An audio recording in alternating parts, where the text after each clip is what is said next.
குர்பான் சம்பந்தமான உரையிலிருந்து ஒரு கேள்வி வந்தது, சொல்லிடுவா?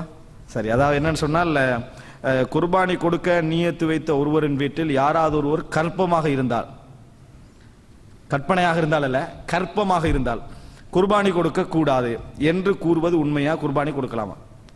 குர்பானி கொடுக்க முடிவெடுத்துட்டாரு, வீட்டில் வைஃப் கற்பிணி ஆகிக்கிறாங்க, அல்லது சொந்தக்கார யாராவது கற்பிணி, இப்போ குர்பானி கொடுக்கலாமா? எப்படி சம்மந்தப்படுத்தி விட்டீங்க பார்த்தீங்கன்னா, சும்மா இது யாரு அறுக்க நினைக்கிறவனுக்கும் வசுவாசம் வந்துடும். இப்ப சரியா, மொத்தம் அறுக்க நினைப்பானே, இது ஒரு வேளை உண்மையா இருந்தா நிலைமை என்ன அப்படின்னு நினைவு வரும். மார்க்க ரீதியாக எந்த பிரச்சனையும் இல்லை. இது குர்ஆன்லயோ சுன்னாலையோ இப்படி ஏத்திகாது பண்றதே, இந்த மாதிரி நம்பிக்கைகளை கொண்டு வரதே பிழை. இதுக்கு அதுக்கு என்ன, குர்பான் கொடுக்குற ஆட்டுக்கும் கற்பிணி பெண்ணுக்கு என்ன சம்பந்தம்? ஒரு சம்பந்தம் இல்லை. ஆனா இப்ப இந்த பயத்தை என்ன செய்யறாங்க, உண்டாக்குறாங்க. ஒருவேளை இப்படி இருக்கலாம், அதை எப்படி சொல்ல, மார்க்க ரீதியா இல்ல, சிலவங்களுக்கு ரத்தத்தை கண்டா என்ன செய்யும், பிரச்சனை உண்டாகும். அப்போ ஒரு கற்பிணியா இருக்கிறா, அவ ரத்தத்தை பார்க்காத, குர்பானிக்கு மட்டுமில்லை, இறைச்சியே விட்டு கெடுக்க கூடாது. சரியா, இந்த லெவலுக்கு இருக்கணும்.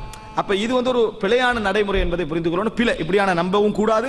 இது என்னது, மெடிக்கலே இப்படி இல்லை, இந்த மாதிரி என்னது, அதாவது மார்க்க ரீதியாகவும் இதில் இந்த தவறான நம்பிக்கை தாராளமாக என்ன செய்யலாம், அது அறுக்கலாம் என்பதை புரிந்து கொள்ளணும். அதே மாதிரி தான் இந்த உதுகியா கொடுக்குற டைம், இந்த அக்கிகா கொடுக்குற டைம்ல எலும்புகளை உடைக்க கூடாதான். ஏன்?